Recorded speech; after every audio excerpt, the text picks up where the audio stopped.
दो फोकस है ना, एक होता है F1 और दूसरा होता है F2। ये होता है इसका ओरिजिन।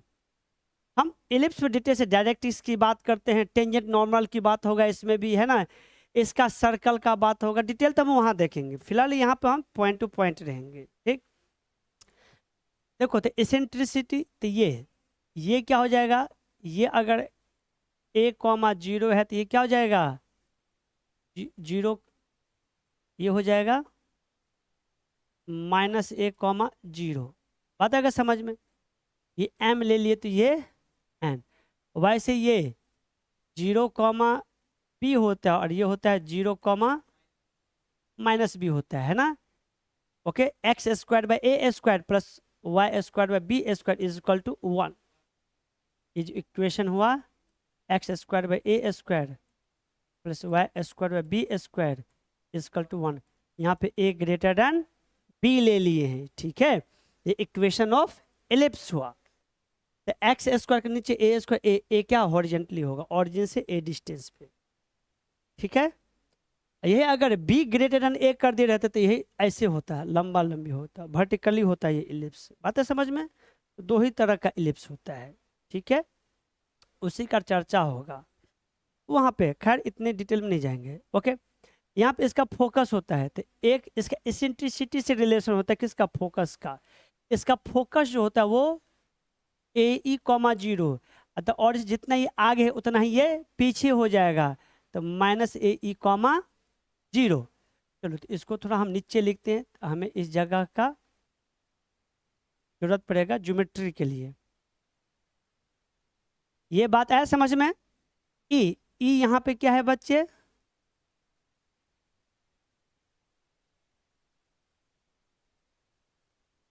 इसेंट्रिसिटी। इसका डिटेल हम चर्चा वहां करेंगे, कहाँ पे, जब हम कोऑर्डिनेट ज्योमेट्री पढ़ रहे हैं वहां पे 2D में।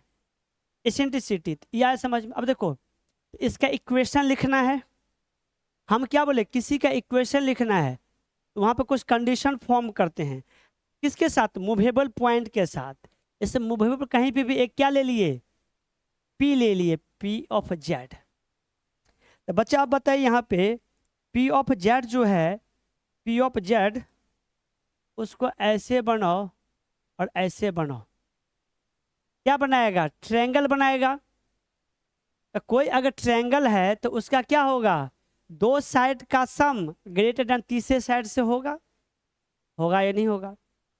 और ये अगर क्या है, अगर इस तरह से है तो ये ई यहाँ से निकलेगा, जो भी इसका इक्वेशन दे देगा यहाँ से, जो जेड F1 F2 में जो रिलेशन देगा वही क्या हो जाएगा।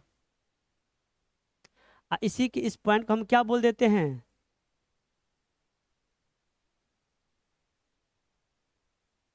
Z1, यही क्या हो गया, Z2। ओके, बात है समझ में कि नहीं। अब देखो बच्चे, इसमें जो पॉइंट है आपको ये गिवन है, mod of Z-Z1 + mod of Z-Z2 is equal to k, is equal to k. अब देखो तो के तो हो गया भैया के, तो यहाँ पे अगर ये इक्वेशन ऑफ इलिप्स है तो यहाँ पे जो ये के होगा वो greater than mod of Z-Z2 होगा। और के क्या है बच्चे, mod of Z-Z1 + mod of Z-Z2।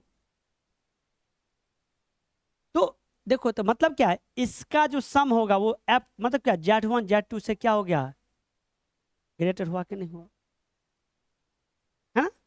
तो ये ट्रायंगल के एक साइड क्या है, एक PF1 है, एक PF2 है, दूसरा तीसरा क्या है, F1 F2 है। F1 F2 क्या होगा, mod ऑफ Z1 - Z2 होगा कि नहीं होगा, F1 F2। वही बात यहाँ हुआ, तो दो साइड का सम तीसरे से ग्रेटर हुआ कि नहीं हुआ, ये कंडीशन यहाँ से निकल के बाहर आया। इसका मतलब इस केस में जो हो जाएगा, locus of Z is an ellipse whose ओकी आर Z1 and Z2। बात आया समझ में? ओके अब देखो इस केस में ये तो हो गया, Z1 Z2 गिवन है। अब देखो अब 9, अब एक बार बताओ, कोई आपसे F1 F2 पूछेगा, क्या पूछेगा? F1 F2। तो F1 F2 क्या हो जाएगा बच्चे? ओ एफ ए ई, ये क्या 2AE के बराबर होगा। इंप्लाइज F1 F2 क्या हो जाएगा? Mod of Z minus Z2 is equal to 2AE। तो इंप्लाइज E बराबर mod of Z1 minus Z2 upon 2A होगा। क्या हो गया? 2A। अच्छा A का मतलब 2A क्या हो गया? MN हुआ कि नहीं है 2A? तो ऑरिजिन से N, ये A लेंथ हुआ, ये भी A हुआ, A और A मिलके क्या हो गया? 2A हो गया। बात आया समझ में? कोई दिक्कत? और इसी को हम mod of Z1 minus Z2 upon के बोल सकते हैं। इसी को mod of Z1 minus Z2 upon 2A के, या MN बोलिए, हम के भी देंगे, ये MN ही क्या हो जाएगा? के होगा, के होगा। के क्या था बच्चे?